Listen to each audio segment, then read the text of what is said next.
Hey, it's Diego with Aim to Develop, and today I'm talking about this 110 film camera. Yes, film camera. It's a Marlboro.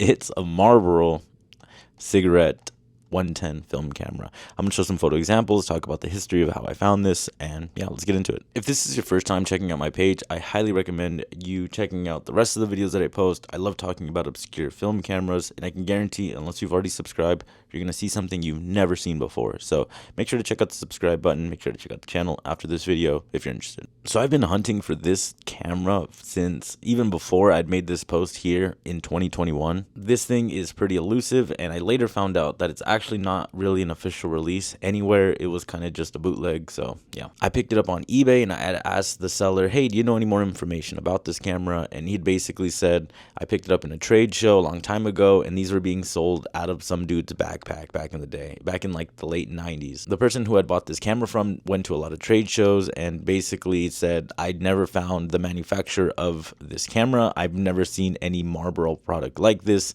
So this must have been either a bootleg, a one-off by like a production team to, make up some mock-ups, but there was a very small release of these that exist, and then they just never made them again. And so as soon as I hear that, I'm like, okay, yeah, I need that in my life for sure. So nobody's distant relative coughed up a lung for this thing.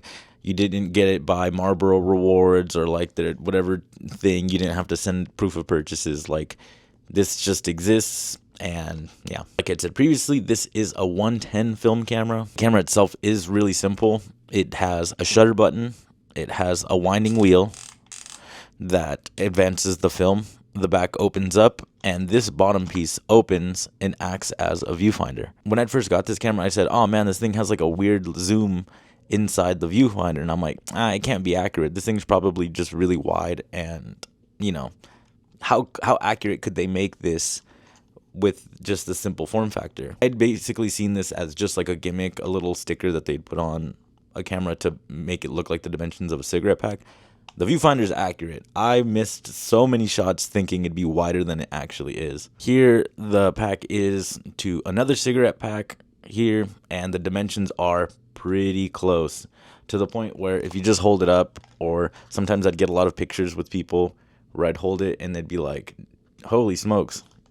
Literally, even if you do a little side profile, it still looks like a pack of cigarettes. It's not until you open up the viewfinder that you realize, oh, dang, that is a camera.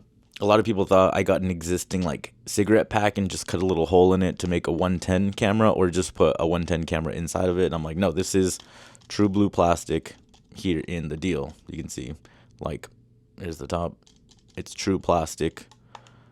Because the form factor is really small and they had to like limit it to look like a cigarette box, the tolerances are really tight to the point where trying to get the film in and out was a problem. Like, it was actually an issue. You had to like push and put on plastic that you're hoping doesn't break because it's such a sweet like piece that you hope it doesn't go sour. Even when I had film in the back, you can see that the camera would bow, or at least the back would kind of bow from the plastic from having a cartridge in there. The tolerances on this were really tight. The fact that it worked even is wild. This is the second rendition of these that I've owned. The first one that I had, which I got from that original owner, I had sent a photo of and said, hey, this thing doesn't work. Like, the little mechanism inside the lens stays open and it'll just burn through the exposures. And he said, you know what?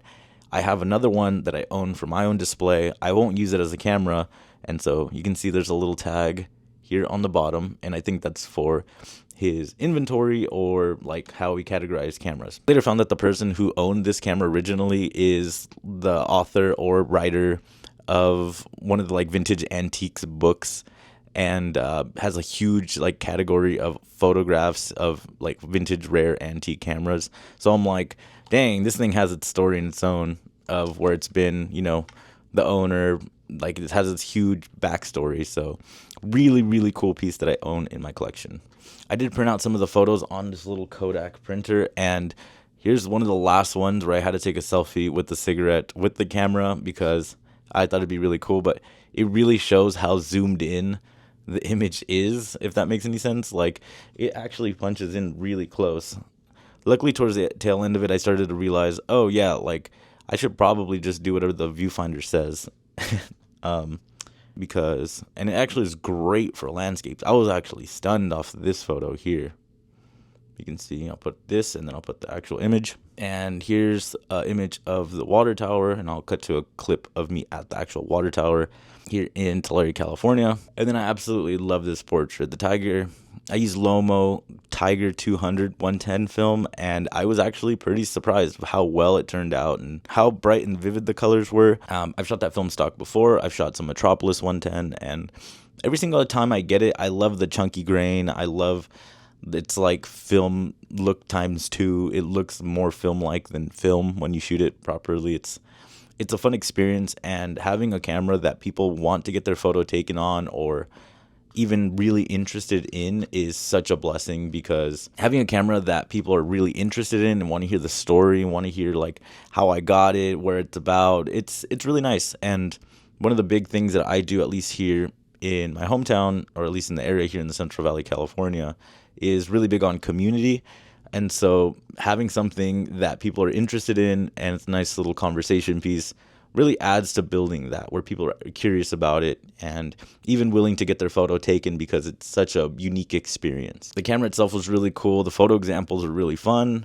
And yeah, I'd love to run another roll off of this camera of 110 stuff, and I'll be posting about it here on the online or on shorts here on YouTube. So again, make sure to subscribe if you want to keep up with all the cool stuff.